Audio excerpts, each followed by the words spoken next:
make my body go, make our bodies higher and higher. Olá pessoal, vamos retomar a análise da obra machadiana, com Memórias Póstumas de Brás Cubas e na sequência o conto A Igreja do Diabo. Olha só a dedicatória da obra Memórias Póstumas. Ao verme que primeiro roeu as frias carnes do meu cadáver, dedico com saudosa lembrança estas memórias póstumas. Que ironia, hein? Machado tem uma intenção com isso. Veremos a seguir. Na sequência, iniciando a obra, ele interage com o leitor de uma forma bastante provocadora. Ele diz aqui no final: a obra em si mesmo é tudo. Se te agradar, fino leitor, pago-me da tarefa de tê-la escrito. Ele não diz isso, mas é o que ele realmente quer alcançar. Quem é o fino leitor? É aquele leitor que está decidido a ir além da narrativa, tirar crosta, né? Adentrar na análise mais profunda acerca do comportamento humano. É aquele que aceita a provocação e vai adiante. Em seguida ele diz: se não te agradar, pago-te com o piparote. Olha só a ironia dele e esse humor corrosivo acerca daquele que não está interessado em ir além na leitura, em tirar crosta dessa narrativa, né? O narrador, em Machado de Assis, outro ponto interessantíssimo. Ele diz: eu não sou propriamente um autor defunto, mas um defunto autor. Ou seja, um defunto autor. Por que será que Machado de Assis tem essa grande sacada em Memórias Póstumas? Porque, ora, depois que se desce a campa, como ele diz, que compromisso se tem com a vida dos vivos, né? Não há mais preocupação nenhuma em esconder mais absolutamente nada. As hipocrisias, né? Essa dissimulação. Então Machado aproveita para trazer à luz todos os sórdidos do comportamento humano, em minúcias, em detalhes, sempre com a sua ironia e com esse humor corrosivo que lhe é peculiar. Sobre a composição da obra, ele fala aqui que hesitou a algum momento se iniciaria pelo seu nascimento ou pela sua morte. É claro, ele vai começar pela sua morte. E no começo da obra ele já faz uma excelente ironia com alguém que, quando ele vai descendo a cova, lhe diz um excelente discurso. Ele diz: não me arrependo das apólices que deixei a este meu amigo. Olha só o Machado de Assis penetrando, né, de uma forma bastante irônica e profunda nesse comportamento humano até dividi-lo, né?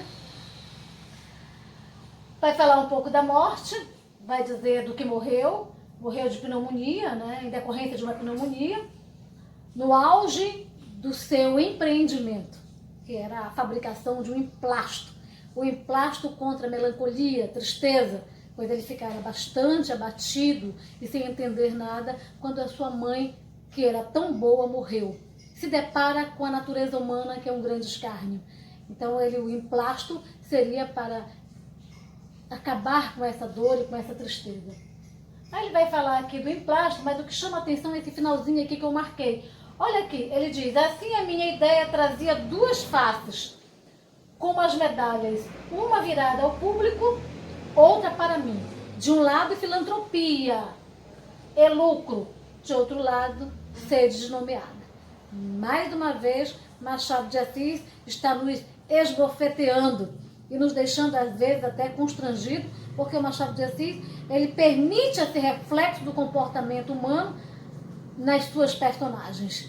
Então, examinando bem, nós temos aqui essa sede de glória que norteia o comportamento humano, esses interesses, esse materialismo, né, que poderá muito bem vir confundido com a filantropia, com boas ações, com boas atitudes, para, né, escamotear, esconder aí essa sede de glória e sede de poder, né? Em seguida ele vai falar do delírio, em seguida não, é no capítulo 7. Esse capítulo do delírio eu convido vocês a ler com muito cuidado, né? Esse capítulo é um capítulo bastante emblemático, porque ele está doente, né? Ele está muito mal e com a febre alta ele entra no processo de delírio. E pensa estar montado no hipopótamo. E aí toda o mundo, né, sua trajetória humana é posta em evidência neste delírio. Ele vai ver as guerras, ele vai ver fome, ele vai ver esse desejo eterno do ser humano pelo poder, pela glória, ele vai ver esse interesse humano de uma forma bastante profunda. Eu aqui até marquei algo importante, trouxe essa parte importante para vocês, que ele diz assim, vi o amor multiplicando a miséria, vi a miséria agravando a debilidade, aí vinha a cobiça que devora, a cólera que inflama, a inveja que baba e a enxada e a pena úmida de suor. Vi a ambição, a fome, né, que agitava um homem como um chocalho até destruí-lo como um farrapo. E, gente, esse é um ponto que nós podemos parar e refletir muito, mas muito mesmo. De repente ele se depara com a natureza e a natureza o pega como se o chacoalhasse, né? E como se o perguntasse, que queres tu de mim? A natureza humana. E ele responde algo muito profundo. Ele diz, viver somente, não te peço mais nada. Ou seja, viver somente a despeito de como esteja a conjuntura social, a despeito de como esteja ou como seja o egoísmo, a vaidade, a condição humana, o ser humano quer viver. Viver somente, não te peço mais nada. Ele fez uma crítica ao leitor romântico, afinal de contas, a mão do realismo é da objetividade e do racionalismo, enquanto que o romantismo é da sentimentalidade e da emotividade. Nós temos aqui um capítulo bastante interessante, ele consegue fazer aí uma reflexão sobre o contexto escravocrata da época, através da própria condição do Brás Cubas, que pegava o menino da casa, né, o filho da escrava, o Prudêncio, e cometia coisas terríveis com ele, né?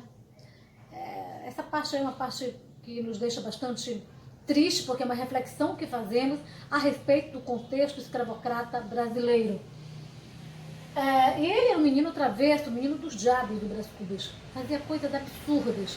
O pai dele até dizia assim, olha menino, quando a visita sair, você vai ver só o que eu vou lhe dizer. Assim como os pais dizem hoje, né? Em alguns momentos. Mas depois que todos saíam, nada acontecia. Vou ler só o finalzinho para vocês aqui. Pedi a Deus que me perdoasse, assim como eu perdoava aos meus devedores. Uma crítica aí, né? Mas entre a manhã e a noite fazia uma grande maldade. E meus pais, passado o alvoroço, davam pancadinha na cara e exclamava a rir.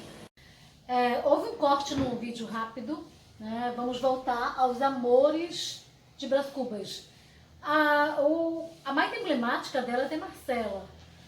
Aos 17 anos, ele conhece Marcela e vem aquela célebre frase: Marcela amou-me durante 15 meses e 11 contos de réis. Dá conta aí da dissimulação, da hipocrisia, dos interesses, né? Nós vamos discutir também outras personagens femininas, como por exemplo a Eugênia, que rende uma discussão muito importante, do mesmo modo que Virgília. A Virgília, quem ele gostou muito, achava até que fosse casar com Virgília, e Virgília preferiu o Lobo Neves, porque o Lobo Neves prometera a ela o título de marquesa. Mais uma vez os interesses, mais uma vez a dissimulação, mais uma vez a oportunidade de ter uma condição social mais favorável, mais bem relacionada. Tanto é que o pai do Brás Cubas ficou indignado com isso. Como pode acontecer isso com o Cubas? Ou seja, também já o ressentimento, né? Ter o filho sido passado para trás, né? Enfim, também levando em conta os interesses. E, finalmente, nós vamos adentrar na discussão do conto A Igreja do Diabo.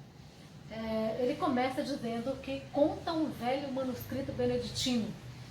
A Igreja do Diabo é um conto muito profundo, vai discutir relações muito importantes. Ele cita Fausto, né, do Goethe, e o diabo ele propõe uma alegoria.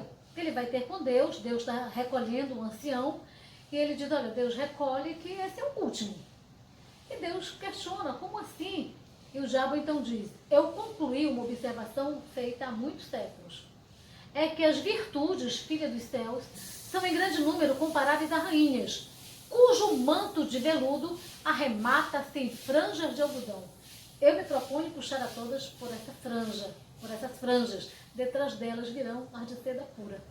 Ou seja, é uma alegoria que possibilita uma discussão da existência humana impressionante.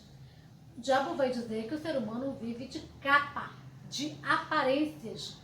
Todas aquelas atitudes que não estão de acordo com as convenções sociais estão colocadas embaixo do tapete, como franjas, né? Muito bem escondidas. E aí nós podemos discutir questões filosóficas aí, mas a videoaula já está muito longa mesmo. Mas nós vamos poder traçar essa discussão através dos nossos grupos, né? Ou quem quiser interagir comigo e aceitar essa provocação tão interessante do Machado de Assis no conto A Igreja do Diabo. Na Igreja do Diabo tudo se pode fazer, não há limite, né? Há Deus, mandamentos, né? O homem agora pode fazer tudo. E para a surpresa do diabo, ele surpreende uma personagem fazendo bem às escondidas. É incrível também que o diabo até diz, tem a personagem que está em dúvida se vende ou não vende, né? Alguma coisa, e ele vai discutir o papel da venalidade, da hipocrisia.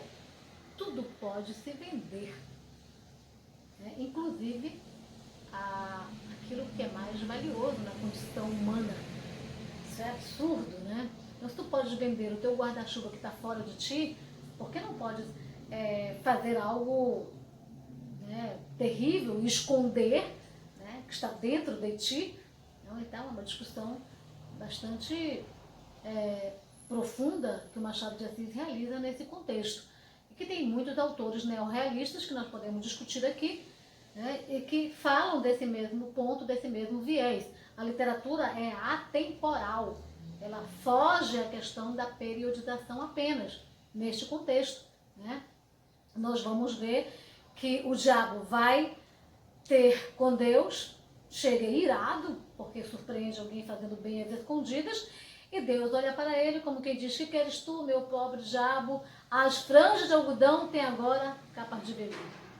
É a eterna contradição humana. Então os seres humanos são contraditórios. Isso dá uma excelente reflexão e uma excelente discussão filosófica.